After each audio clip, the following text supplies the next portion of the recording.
to really escalate the noise we make so that we'll be heard.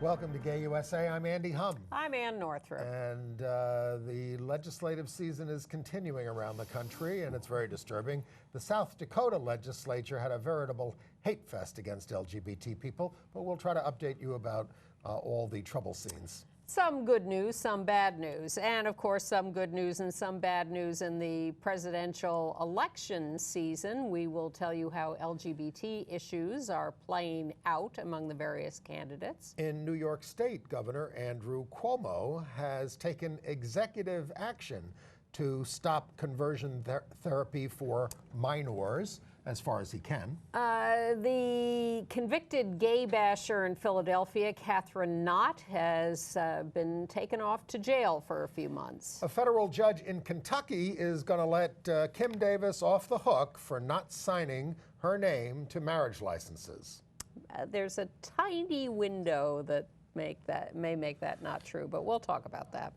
The Super Bowl went particularly gay, at least at halftime, but then there's this other story about a gay guy who got bashed in San Francisco by possible Super Bowl attendees. We'll give you those details. And you probably saw Congressmembers scolding Martin Shkreli, the poster boy for bad drug executives, but they're doing nothing to relieve us from overpriced prescription drugs. So we're going to scold them.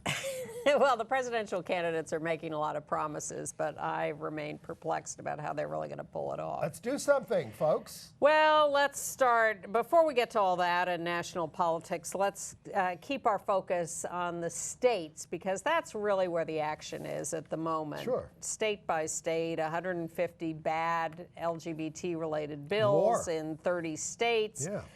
So there was action across the country in several states this week. And we have a chyron up there on the screen that says if you want to track the legislation in your state, go to equalityfederation.org, and they have everything that's going on in every state. And again, we beat back most of these bills last year, but since then, Supreme Court allowed us to get married, and it's got people really upset, and some of these bills are passing in states where they didn't pass before.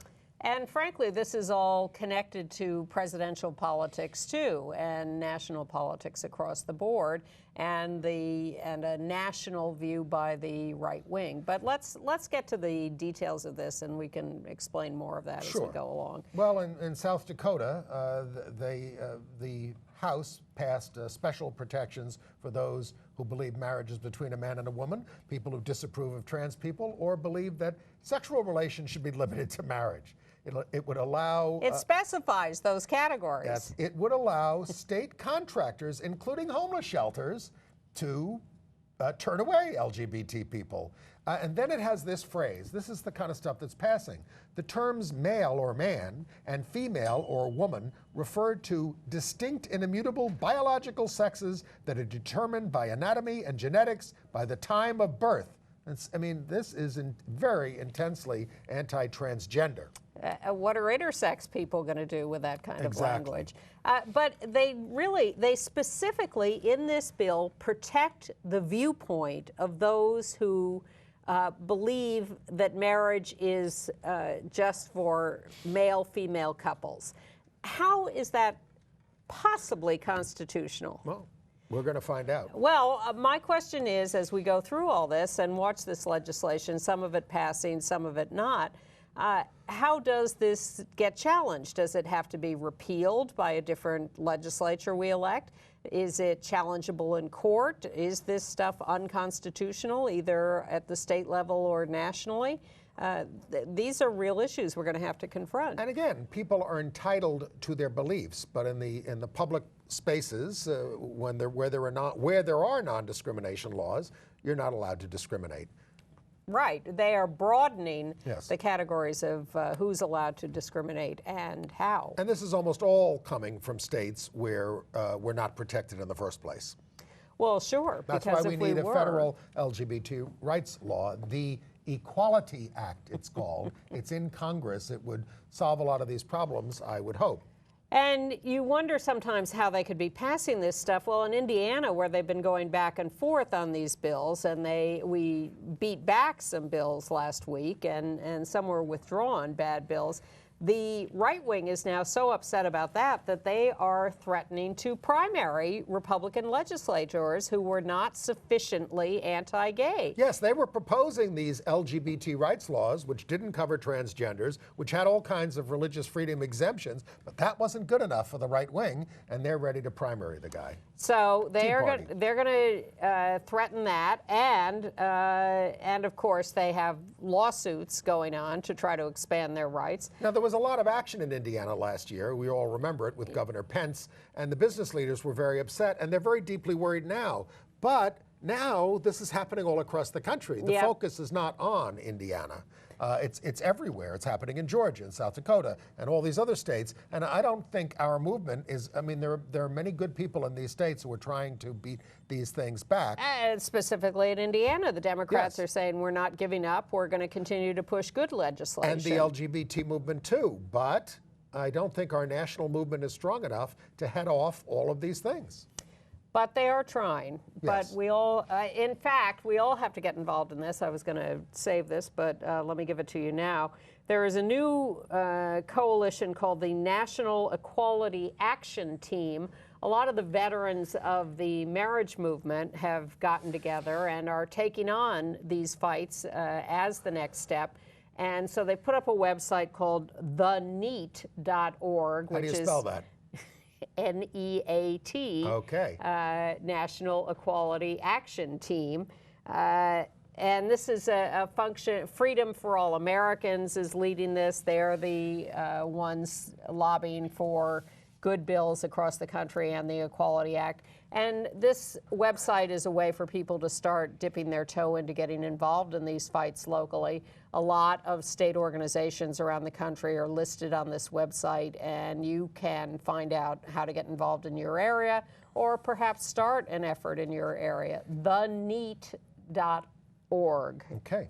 And there is some good news, and I bet you never thought you'd hear on this show good news from Oklahoma, or especially when it concerns good news from Sally Kern, who was a total anti-gay bigot, but she pulled her anti-LGBT youth bill because she felt it might increase teen abortions. The bill was basically, if you want to get counseled about anything related to sexuality, you got to wait 24 hours and talk to your parent, get parental permission. Yes. And she thought it could lead to more teen abortions. It was targeted at any discussion of LGBT issues in school by saying the parents had to be informed first, but yes, it had these unintended consequences for Sally. Meanwhile, and Oklahoma continues to have dozens. 25 more. Yeah. But a bad Religious Freedom Restoration Act kind of bill was beaten back in Oklahoma last week. 2 more bills that were on the docket have been postponed, so that's still under consideration. But that's a little victory. By the way, the word we were getting from activists in South Dakota was, forget about even lobbying the legislature, call the governor and try to get him to veto this because our legislature is fairly hopeless. Absolutely. All right. Now, Michigan is doing something weird. The Senate essentially reaffirmed the sodomy law, the unconstitutional sodomy law. In the process of passing a bill against animal abuse. Exactly, and they thought, and this guy said, if you want me to, put up a bill that would get rid of all these old laws, okay, but I don't want to hurt my bill by changing the law about sodomy, because the law against sodomy also included laws against bestiality. So. Basically, he's so intense. It was a mess, but there was a little firestorm raised around this when people realized that they had reconfirmed the unconstitutional sodomy law, which in fact had been outlawed by the Supreme Court Lawrence v. Texas opinion. So it's as in many states, it's still on the books, it's unenforceable, But the fact that it's still on the books means that cops tend to say, oh, I didn't know it was unconstitutional, and they still arrest people. Correct. So it's important to get it off the books.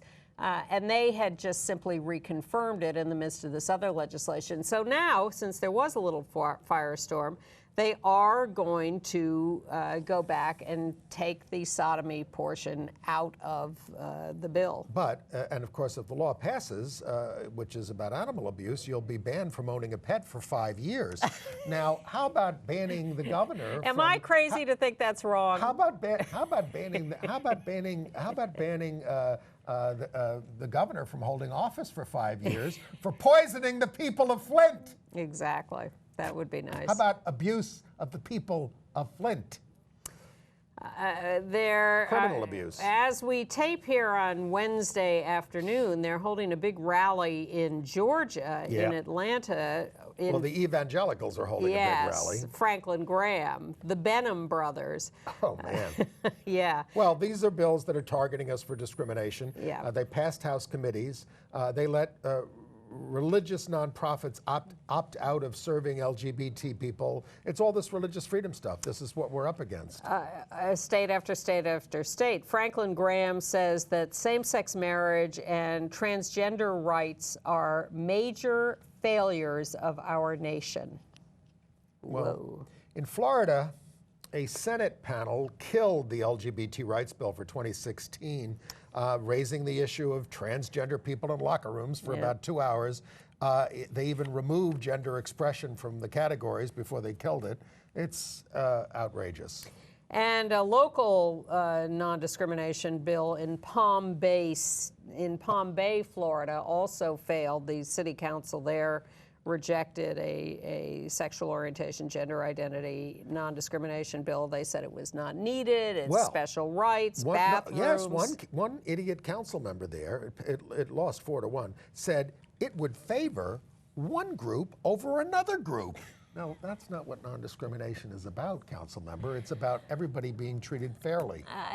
You know, what do you do with these ignorant, bigoted statements? They say these things, you know, to justify what they just did, which is evil. Yeah. And then years later, they, you know, oh, I'm sorry, I really, blah blah blah blah blah. But it's fear and ignorance. Well, no town in North Brevard County has passed a local ordinance. Other cities and Palm Bay is on the East Coast, southeast of Orlando, and fairly rural.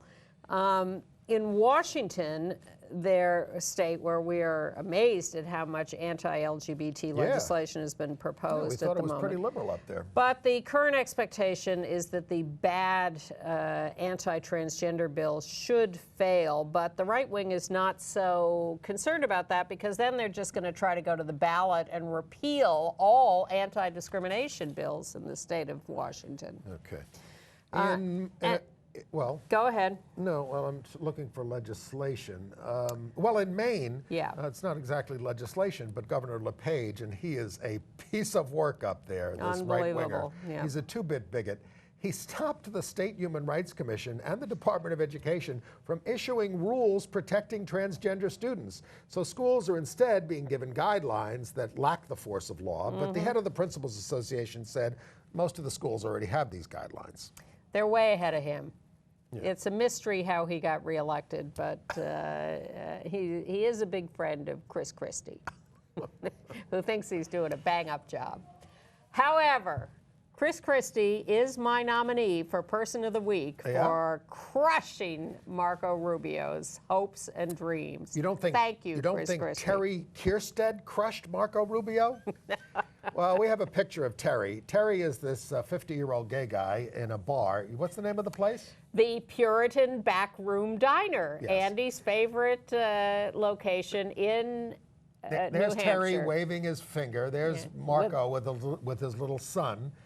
Terry has a husband and 3 kids. And that's him with his mother there, and the husband's there, but not in the picture, I think, unless he's the one in the oatmeal sweater. But Terry said to Marco, "Why do you want to put me back in the closet?" Rubio said, "I don't. You can live any way you want." And Terry said he was married and he has kids and things, and Rubio's position was, "We don't matter." So Rubio said, no, I just believe marriage is between a man and a woman. And Terry says, that's your belief. And Rubio says, I think that's what the law should be. And if you don't, then you should have it changed by the legislature, which was done in New Hampshire, by the way, Marco, years ago. And you, of course, and the Supreme Court. 2009. Another diner, another person in the same diner asked Rubio if Lindsey Graham was gay. Rubio chuckled. No. Liar. Oh, well. So I had a lot more stuff about Rubio, but as you say, he seems to be finished now. Although anything can happen this year. He's quoting me and making fun of me because that's what I've been saying to him. Well, no, it is true that anything can happen this year. It is. I think, people ask me, every day friends call me. They usually call me around election time and say, who should I vote for? But now they're calling me and saying, well, what's going to happen? Who's going to win? I said, don't be ridiculous. None of us know. None of us can predict. This is the craziest year, and anything could happen. Anything can happen, especially as events overtake things. If there's terrorist attacks, if the market crashes, those are the kinds of things that I think sway elections more than anything, because I think most people kind of know what they're going to do, whether it's Democrat or Republican. People walked into the voting booth in New Hampshire this week having three choices and deciding at the last second. That's New Hampshire. No, I think that is across the board. And they also had a lot of choices. And people are saying, my first choice is Trump and my second choice is Bernie. Yes, people do say things like that. Yes, they do. They do. It's a funny country, and we don't understand it, but we're trying to sort it out. Funny is a euphemism for crazy. Yes, but really, this business of trying to predict what's going to happen, forget it. Forget it. I have said, and you've dismissed it, that I think Trump has built up his negatives so much that he's not a viable national candidate. I think he could very well win the Republican nomination, and I think people would unite even behind Bernie Sanders if that's what happens. That's the way I see it now. I think anything is possible, and it could all change overnight. And to think any of this is predictable is wrong. Both of the Democratic candidates made references to gay people in their speeches after the New Hampshire primary. It was interesting to see that Hillary lost the women's vote in New Hampshire. Well, what really interests me, yes, she did. Well, she's in trouble. She is in trouble because she is not personally appealing. Yeah. And because. But I thought she gave a good speech. I thought her best speech of the week was her concession speech. But Bernie has a I mean, we're not taking sides in this. I'm just saying Bernie has a clearer message about, it's all about wealth inequality and fighting the billionaires and all that kind of stuff. And that's what seems to be appealing to people. I don't think it's just that. I think it's that they see him as having a trustworthy passion. I think people vote for people they trust and whose general attitude they like. I think people dismiss the details of candidates all the time. I think people are supporting Trump often in spite of what he says as well as because of what he says. They just want to screw things up. They just want to blow up the system. They're against, well, they're certainly against. No, they want a guy who's in charge. They want someone who's strong. They want someone who will be no nonsense in saying yes and no to things. A buffoon? You call him a buffoon. We may all think he's a buffoon. He never says anything. When he was talking about let's talk about what he did on gay stuff this week. Absolutely. A lesbian reporter who says, I'm a lesbian. She's from ABC. I'm a lesbian. And she's asking him all these questions. And he tries to ingratiate himself with her. And he says, I want to bring gays, I want to bring everybody together, that kind of stuff. Everybody thinks, oh, Trump's sympathetic to us. And then, of course, he sits down with George Stephanopoulos, who asks him 4 times, you said in that that you would be you might want to appoint Supreme Court justices who would get rid of the decision on same-sex marriage. But he just kept avoiding that. Yes, because it's not one of his high agenda items. He has to be asked 4 times because he doesn't really want to say it. Oh. I am not defending Donald Trump. But I just think it's much more fluid. Someone who cannot just say, of course you should have equal rights, let's move on. In the Republican primaries, when you built your brand as a right-wing nut? He's built his brand as being honest and brash. So let's hear what he really thinks about this. He certainly told Muslims what he thinks about them. I want you all to get out. I mean, that's pretty clear. That is true. To be more specific, he doesn't want to let any more in.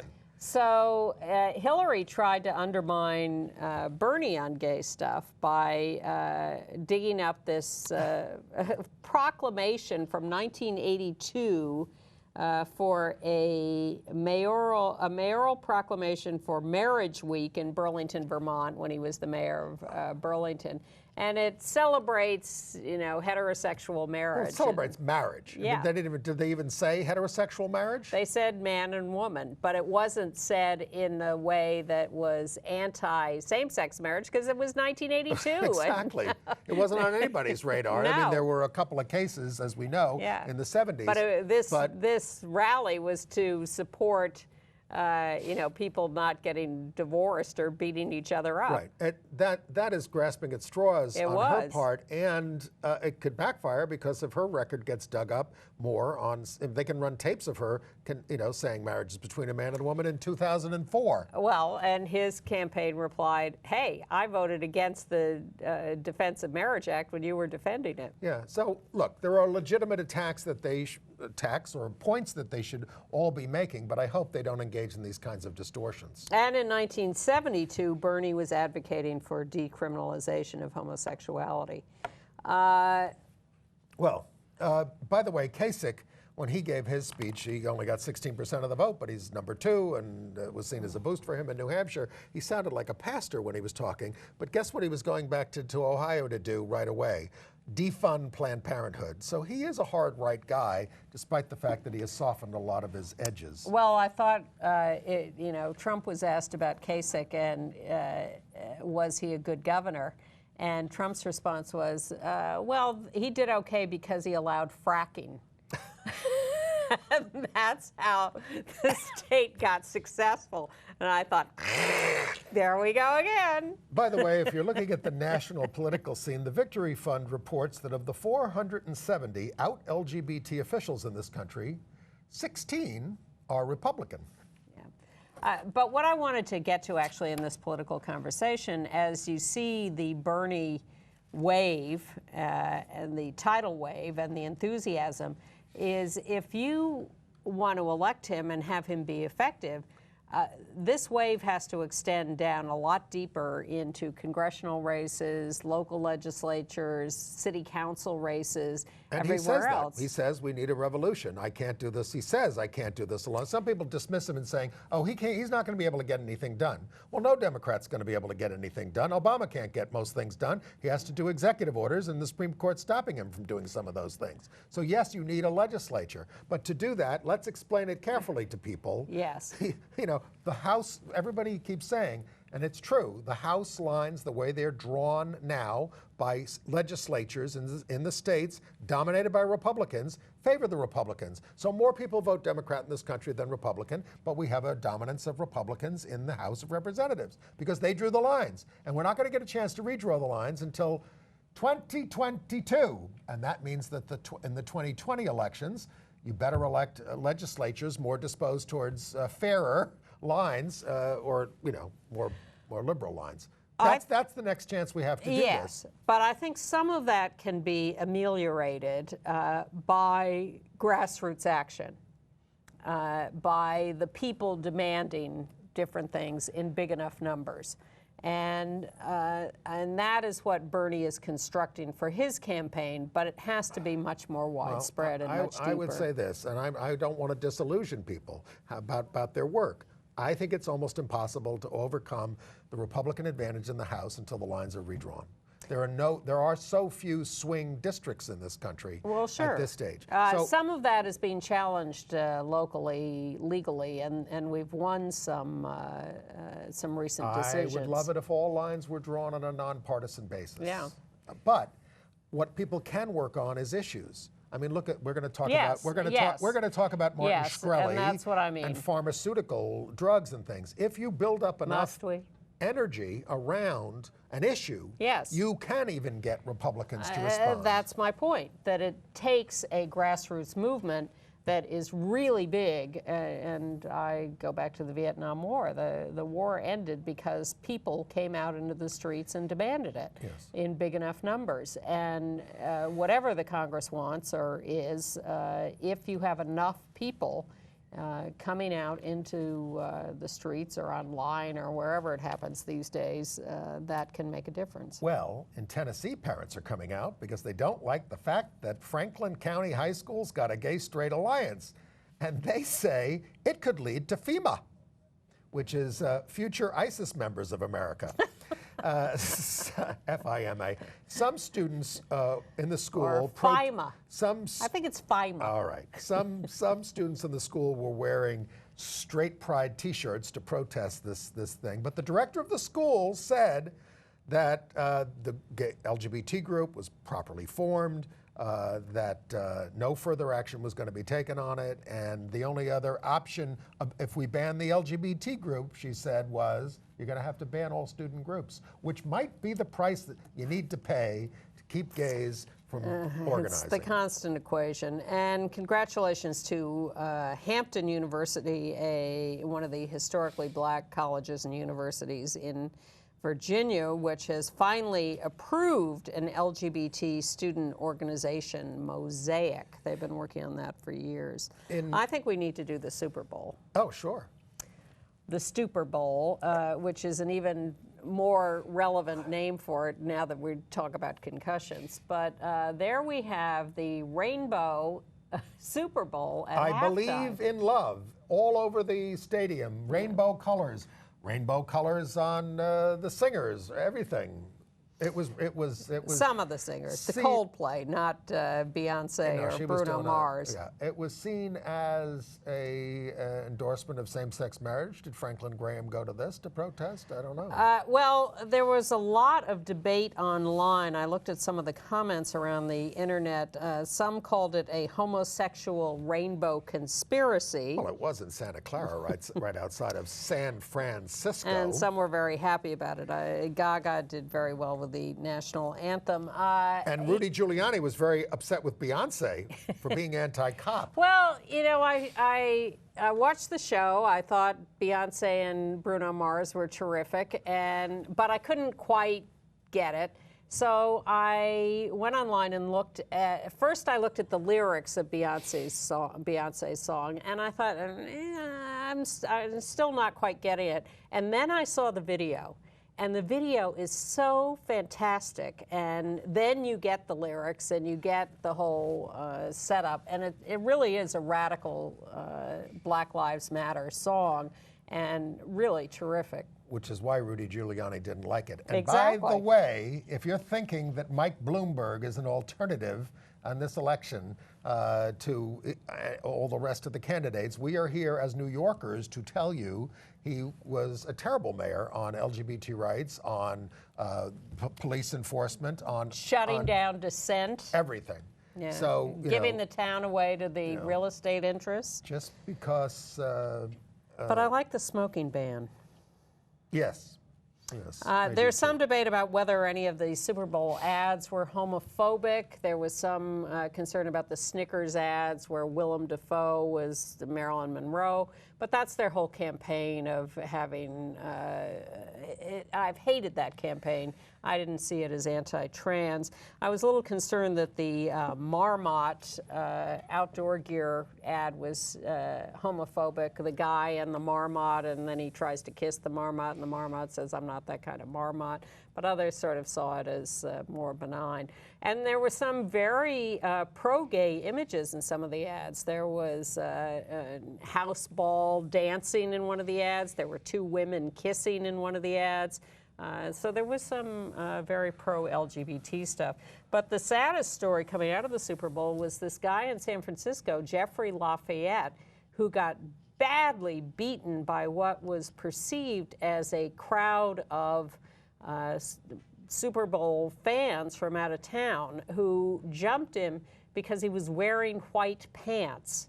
And he did a video for that's on YouTube, Jeffrey Lafayette. If you look that up, you'll find his video where he's beaten badly, and he does one of these things where he has a series of cards that he flips that talks about how he got beaten up and why and how horrible it was, and yet how he survived and is moving on, and they can't, in the end hurt him because he has self-respect. People get very tribal, and it has to be overcome. Yeah. All right. And speaking of beatings in New York City, we have a picture of her. Jennifer Louise Lopez, who's a very prominent trans activist in New York, was attacked on the D train. This perpetrator followed her off the train, punched her in the face. She's had to have some eye operations. She took video. She's the head of Everything Transgender in New York City, which is her group. Some commuters tried to help her, and some of them joined in and shouting anti-trans slogans. Terrible. Yes. Yes, thank you. That's liberal New York City. And in Arizona, we have our second murder of a transgender person in the U.S. this year, a trans man, Caden Clark, who was shot and killed by the cops. He was living with Asperger's, was troubled certainly, had called the police to say he was feeling suicidal. They went out to see him. He had a knife, and they ended up shooting him. I mean, dead. the way, I'm just going to say, the way the police handle the mentally ill with a knife, when they end up, I mean, there's got to be, I've seen... Throw a net over him, for God's sake. That's what they do in Britain when they confront the mentally ill. Nobody gets killed, nobody gets hurt. There's so many other ways to contain this than just to shoot them dead.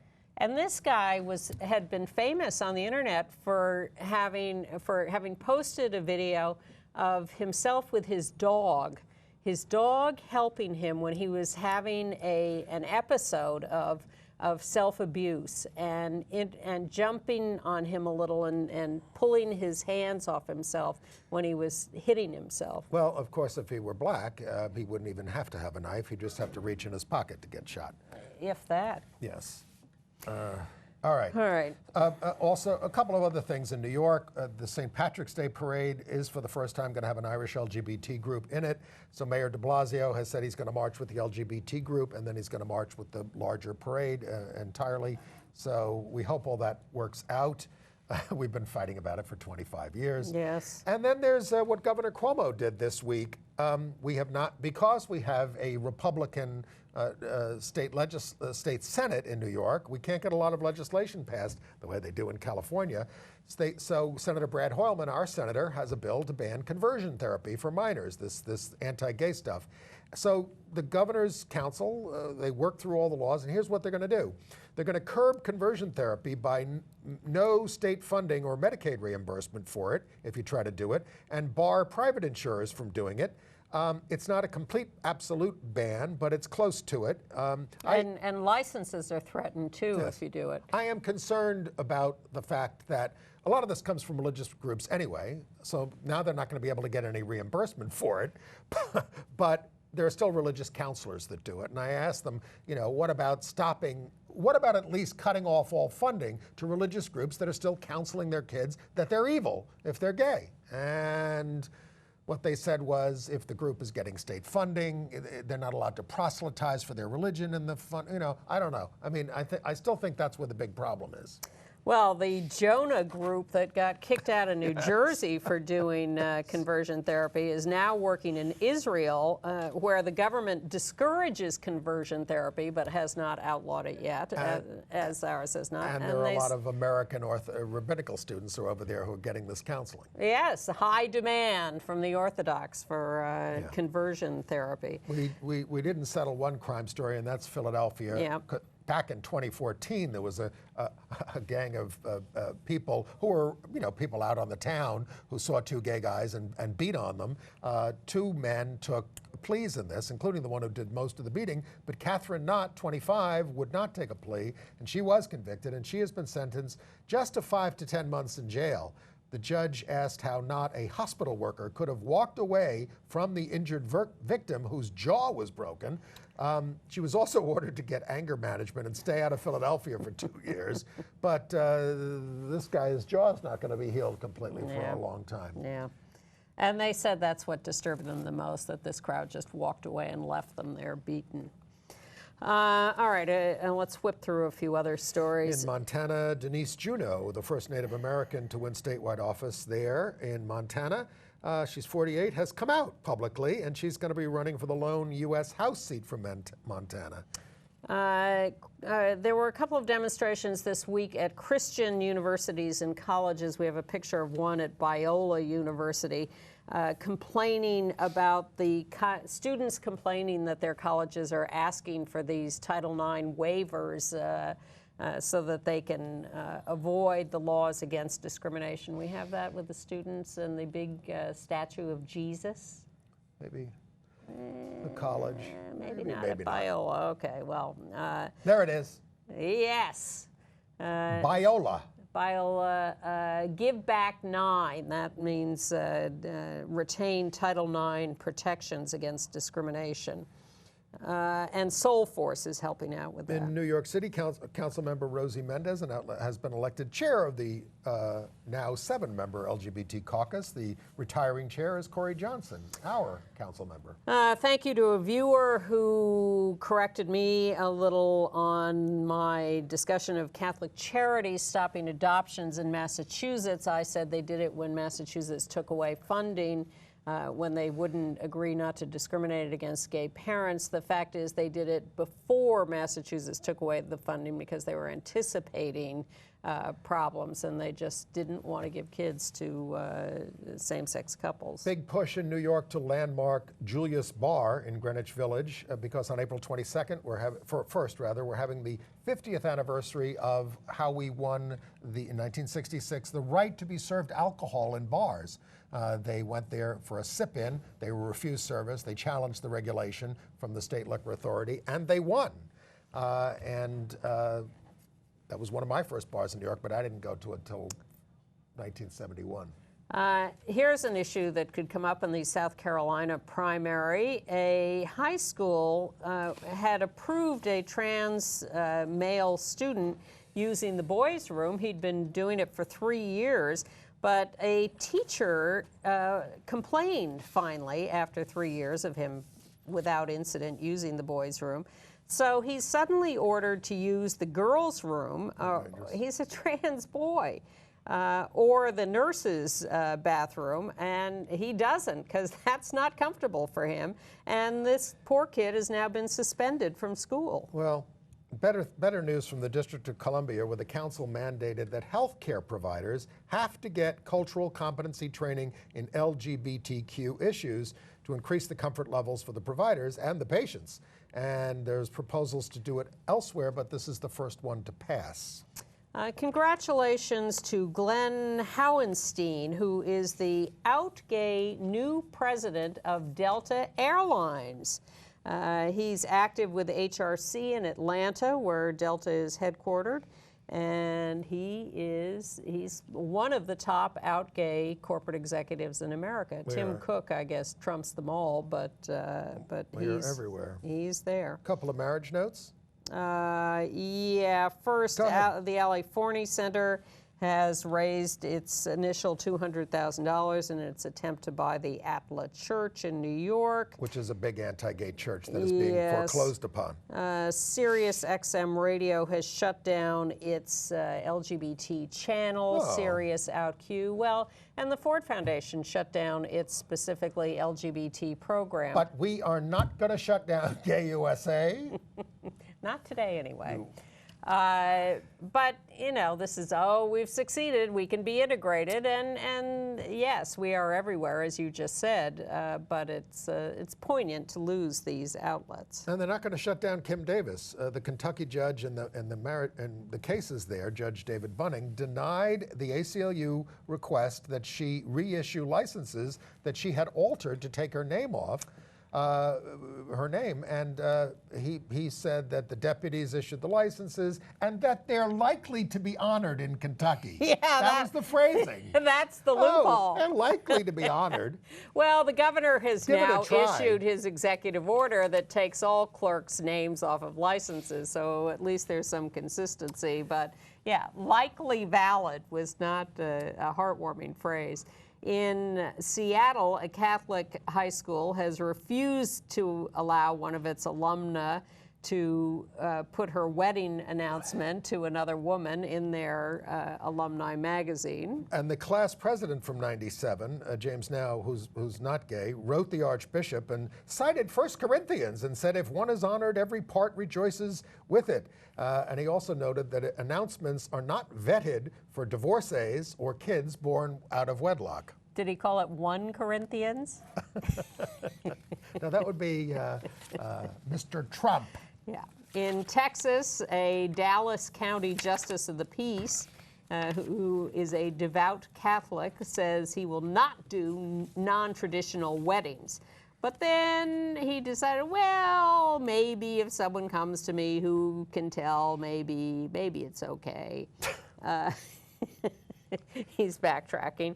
And we were going to show you a video that BuzzFeed put together where they interviewed a number of out gay men in the military. Yes. It's fascinating, but it's 4 minutes long, and we don't have time for it anymore. But go to BuzzFeed and search out gay military men. I'm sure you'll find it, and we'll put a link to it on in the email that we send out every week. You can go to our website at gayusatv.org to sign up to get that weekly email. Yes, and by the way, whenever you're having trouble with the transmission of this show, which sometimes happens in some places, in some neighborhoods and things like that, go to gayusatv.org. There's an audio podcast.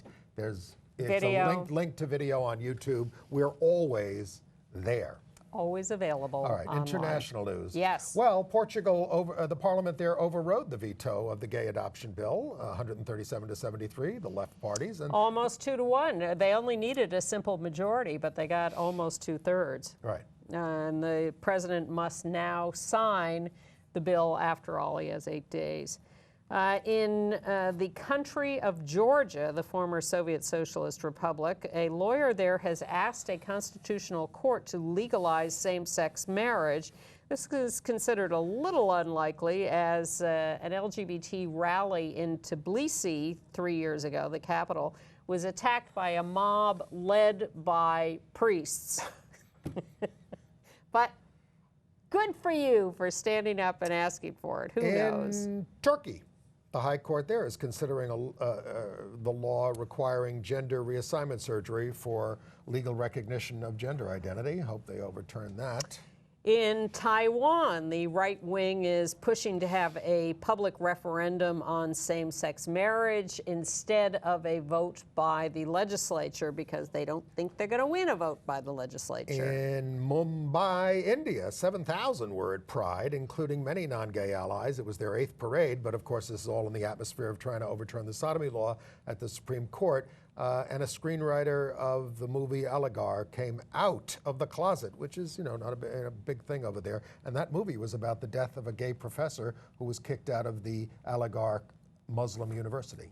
In Greenland, same-sex marriages will begin to be performed on April 1st. No, it's not an April Fool's joke. They have gotten final parliamentary and royal assent. They're linked to Denmark. Yeah. Right. So Greenland, April 1st. And in Bermuda, they are debating same-sex marriage or civil unions or something. The right wing held a rally this week. They want, like the right wing in Taiwan, a public referendum to ban same-sex marriage. But the Human Rights Commission is sort of standing tall and saying that the opinion of the majority should not impinge the right of equal treatment for minorities. And our side, the pro-marriage crowd, came out in opposition to the right-wing rally. They were out there together. And actually, it's not too violent there in Bermuda. The right-wing rally included signs that say, We do not hate anyone. Well, the premier of the country came out and met with both sets of demonstrators Yes. and talked to them. I think it's very civilized, which Yeah, is that's nice. good. Wish things could be like that here. Yeah. Who knew that the United Nations had a postal administration? I didn't, but they issued a whole series of stamps celebrating LGBT people. We have pictures of them.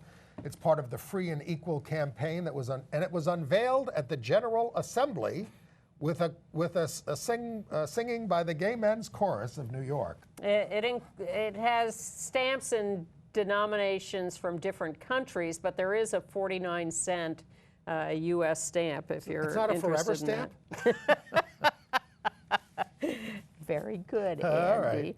In Argentina, a trans woman, Lohana Berkins, who Yes. was a very famous activist there for Pioneering. 20 years, helped pass the 2012 gender identity law, director of the Gender Identity and Sexual Orientation Office, died at approximately age 55. She said she wrote a letter to the public shortly before her death, saying, all the beatings that I took and all the neglect that I suffered, they do not compare to the endless love that surrounds me in these moments. And she called on us to continue fighting, and the revolution's time is now. In Russia, a friendship between, we have a picture of this, a friendship between Amur the tiger and Timur the goat.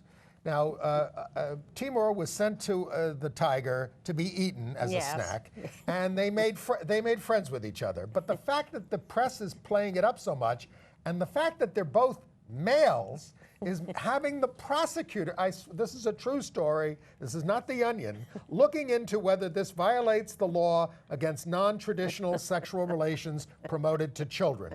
And the opponent of this said it's hidden propaganda, and you know, you can't be too careful. We are not saying that they are having any sexual relations. But they're friends and they're males, and it's being promoted.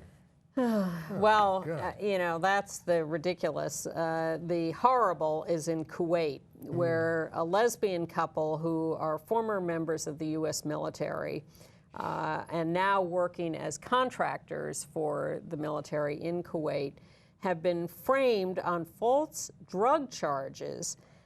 They were found to possess a tiny amount of some drug that's legal in Kuwait, and then they came up with some report that no, it was some other drug, which was a complete lie, and they have now been sentenced to 25 years in prison.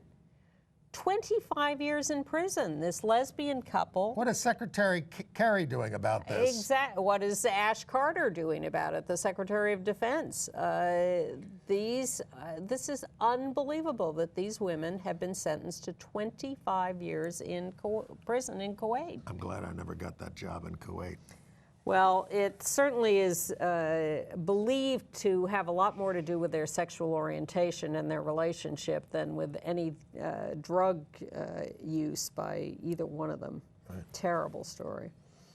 And there's some controversy in Spain where a Basque court has okayed a name change, a gender identity name change for a trans child, a little trans girl, 4 years old. We're making some progress. Maybe it's not so controversial. They've actually done it. All right, AIDS news and other health news. Well, everybody saw the hearing with Martin Shkreli, this punk that everybody wants to smack and who was taking the Fifth Amendment, and he's the one who boosted drug prices.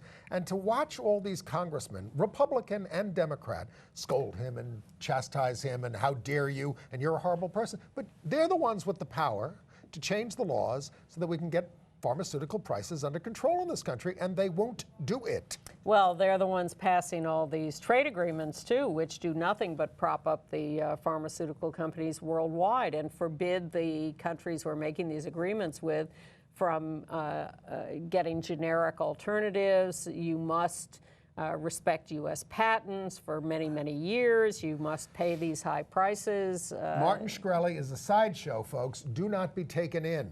Yeah. All right. I mean, he's a bad guy, but you know. Yeah. Some interesting studies, several of them this week. I'm trying to see who did this study. One of them was from Yale, and it said that higher state spending on social services and public health, including education and income support, is correlated with lower HIV AIDS cases and death rates. Shocking. And I learned this week that Florida now leads the United States in new AIDS cases after years of cuts in public health. Miami-Dade and Broward County were number 1 and 2 in the country. Well, you mentioned a Yale study. Here's another study out of Harvard and Yale, which said that psychological health improves for trans people, male and female, when you actually give them hormones. Another shocking stop the presses moment. The details of this have been published in a new journal called Transgender Health. Giving people hormones when they want them and need them helps alleviate depression and anxiety. Wow. And there was a very interesting study about people who are HIV positive and their alcohol use and the effect on them. Researchers looked at the Veterans Aging Cohort Study, and they picked out 42,000 people who are HIV negative and 18,000 who are HIV positive, and they looked at their mortality rates and their injury rates on different levels of drinking. And they found that those who are HIV positive had mortality and injury rates on 30 drinks a month that were equivalent to the HIV negative on 70 drinks a month. So having HIV tends to make you more vulnerable on less alcohol. Even if you're undetectable, apparently. Oh, absolutely. Now, you can read the details of this study at drugandalcoholdependence.com. They have the details. In the United Kingdom, they don't give people PrEP. I mean, they have a National Health Service, but they don't give people PrEP. So gay men go in and lie about having had unsafe sex so that they can get PEP to use it as PrEP. Well, but in this country, of all places, Fulton County, Georgia, has just opened a PrEP clinic. And at no cost. No, free exams, free pills, free follow-ups. Come and get them. Because some of them will be covered by insurance, and the rest are, this is being supplied by Gilead, yes, which makes Truvada, and Gilead has been one of these vulture capitalist kind of companies. Very withholding. Very profitable, so they're doing that. This is aimed at young men who have sex with men, HIV negative people who are in relationships with HIV positive people, and women in high risk categories. Yeah, but it's people are really lobbying for this all over, and it would be great to have these clinics widely available. Congratulations to one of our viewers, a trans woman who who was on hormones as a trans woman and was told by Medicare Advantage that, well, now you're 67, as a woman you don't need hormones anymore. Yes, I do. I'm transgender. And she won. She won her case. I hope so. But she had to come out in the process. But, you know, it was a great thing. And you never know when you're going to be an activist and under what circumstances. And this was, for those of you who are aging trans women on hormones, you can appeal any denial of services like that. Well, it just also sounds like ageism. Exactly. But, you know, they were essentially saying you're postmenopausal. Well, actually. It's a whole other issue. Northwestern University had a study this week that says severely bullied LGBT youth have long-lasting post-traumatic stress syndrome, and they need intervention and treatment. Anybody who's bullied, I would say, also goes through that. And people who were bullied severely as kids, they just never... You know, I mean, my brother was a fat kid, and he says you never forget how people treated you. Yeah. Under those circumstances. Well, I don't know that any of us ever forget any kind of severe criticism, and if you're really the object of severe bullying, so much the worse. TAG, the Treatment Action Group, and a group called Médecins du Monde have started a new website called mapcrowd.org for hepatitis C information, resources, and data collection. Mapcrowd.org, hepatitis C. A couple of entertainment news notes. Yep. Well, let's put up this picture and get people's attention from the VH1 basketball Whoa. show, Hit the Floor. Well, I didn't know about this thing, but it's mostly about cheerleading, but it has a steamy gay male passion between the player in the back there, his name is Zero, and his agent, Jude. I mean, television is certainly moving forward. Well, we'll see how forward it's moving when ABC shortly starts airing The Real O'Neills in a couple of weeks. This is Dan Savage's family story. It's not Dan Savage grown up licking Pat Buchanan's doorknobs with the flu. Yes. Which I still think was amusing. You hated it. I don't. No, I know. We differ occasionally. But it's the story of his growing up. It's an Irish-American family with a gay son. So The Real O'Neills on ABC. You know how much I liked Act of God on Broadway with Jim Parsons? Well, if you're in L.A., Sean Hayes is going to do the role. He's going to play God, and it's a comedy. And it's directed by out-gay Joe Mantello. And you saw an exhibit at the Morgan Library. This is the gayest thing in New York. It's called, and that's saying a lot. It's called Warhol by the Book. And by the way, the Morgan is free on Fridays from 7 to 9. There's one of its books that he made while Andy Warhol was establishing himself in the 50s to try to impress people in the industry, but also, it seems, basically to get laid. He made these books to impress men to impress men that he was in love with. He would use them as models and draw their pictures and all that kind of stuff. But it's also very, very funny. I mean, you go there and it's an exhibit where you actually read things. And Andy says a lot of funny things, especially in those days. So have fun. Go to the Morgan. It's free on Fridays from 7 to 9. It's over there on the east side of Manhattan in the 30s. All right, we have 45 seconds. Well, I mean, I didn't do this story, but how about the fact that one of the abuse victims on the Vatican's panel appointed by the Pope to look into this is being iced out by the other panelists because he's speaking up about how the thing is malfunctioning. And he won't leave, he says, until the Pope fires him. So let's see what Francis does about that. Well, it's just yet another example of how the actions do not match the rhetoric. Right. And it's discouraging. Very terrible. So what's coming up on the political calendar this week? Democratic debate Thursday night. It'll be gone by the time we get to this, but the Republicans, I think, are debating in South Carolina this weekend. And on Saturday at I think it's 2:30 at the Center, my friend Bernard Lynch, he's going to be there, and they're going to show his film, AIDS: A Priest's Testament. Okay. At the Center. And we'll be back here next week. We'll see you then. Bye-bye. Bye.